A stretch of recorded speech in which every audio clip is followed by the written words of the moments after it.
It's Chris Newman talking about the Treaty of Waitangi. We're going to look at the law in a very simple overview.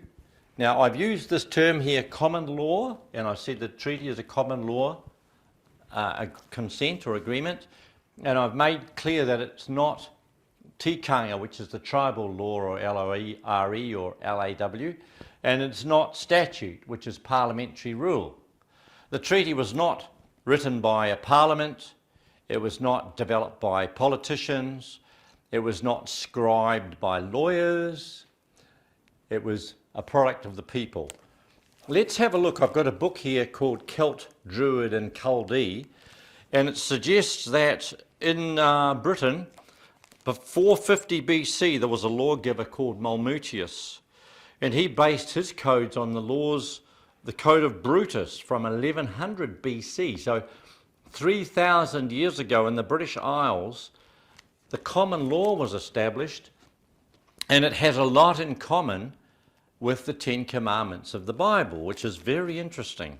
It suggests there may even be a link from the Britain back into the Holy Land, the Middle East, and the people may have brought these traditions with them. But that flowed through to New Zealand and the Treaty of Waitangi, which was a common agreement among three parties. And here's an interesting thing here.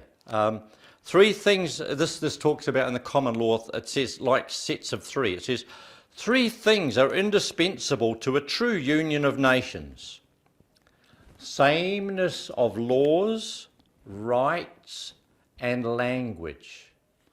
And that was what the treaty brought: the sameness of laws, the common law, the sameness of rights. All parties were invited to become subjects of the Queen, and the common language was English. The treaty was written in Maori. Why? Because the idea from England, based on Christian principles, was the local people needed to understand completely in their own language what was going on, so they could give their full consent. Now, there's other things that go on here. There are three things free to every man, Briton or foreigner. And I'm just saying this to give you a flavour of what was brought into New Zealand.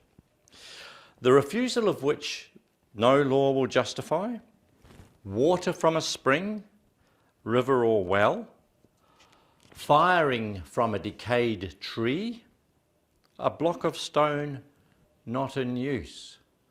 What that's saying is we should be free to get the water we need, if there's a dead tree, to cut it down and use it for timber for cooking and so on and so forth, keep us warm.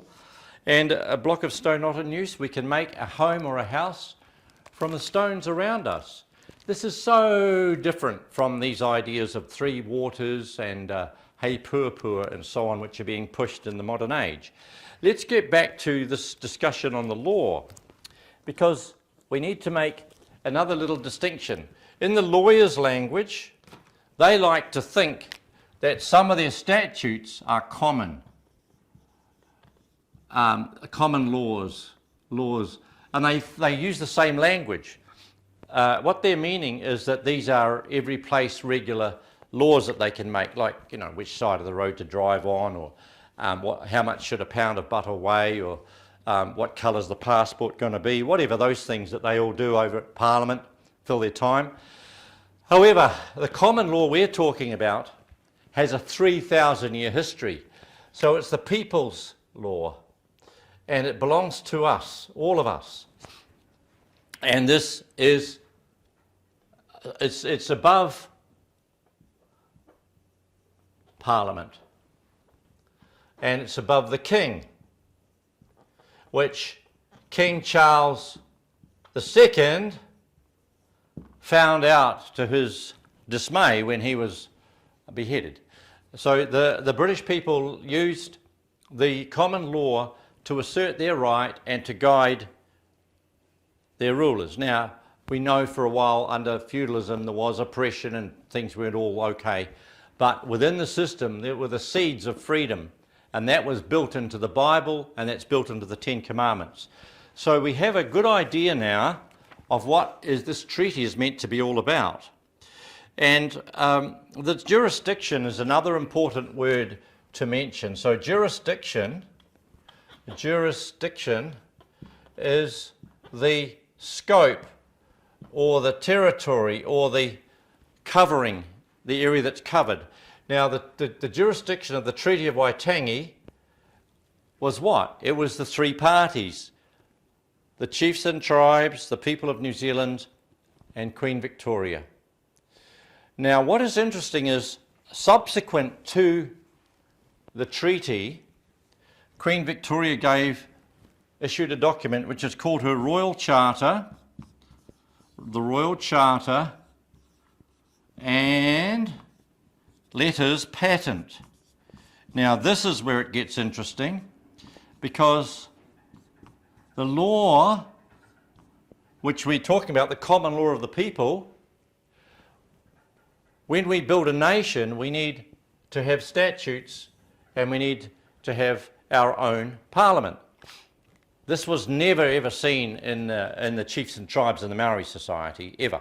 It didn't happen because they hadn't risen to the nation status. I have a separate lecture on that. Let's get back to this. So the jurisdiction, what's the jurisdiction of the common law?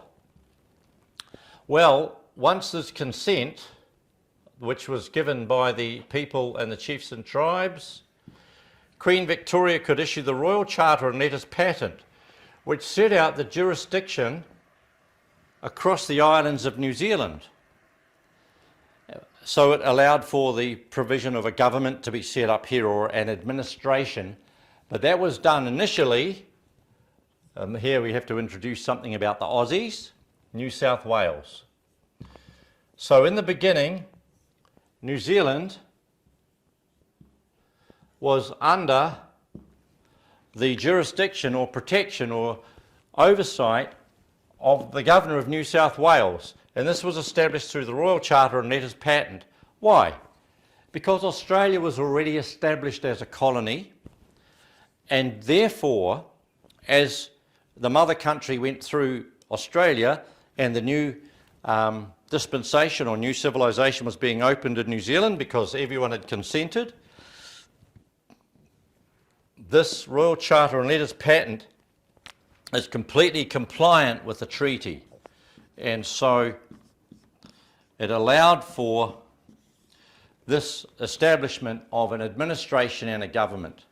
Of course, this Tikanga is repugnant and is unable to serve at a nation or to create any kind of jurisdiction at all except for a local tribal level. And we have the Royal Charter Letters Patent is an expression of the law, and so what we are having now is the beginning of nationhood. That's the jurisdiction, moving from New South Wales and New Zealand eventually into nationhood. So what happens here is a development of a process moving through a development process through law, through common law, through people's participation and their consent, and then the law itself starts to take form as a culture and a custom, a civilised custom. I hope this has made it clear that the common law is the way the people organise themselves, and it's a cumulative experience in a culture of laws that runs through the British people back 3,000 years. And in every way it has been developed and refined through generations. And it is probably the best system that's been derived so far in humankind, amongst humankind, for us to get on together and to work things out, our differences and so on.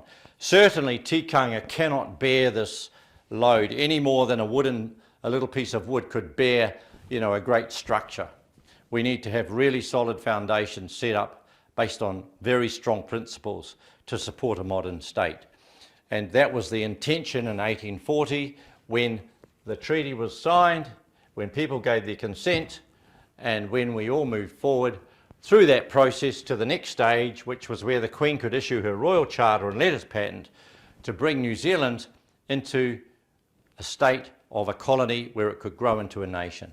Thank you. Chris Newman giving you an overview on how the law works from the treaty.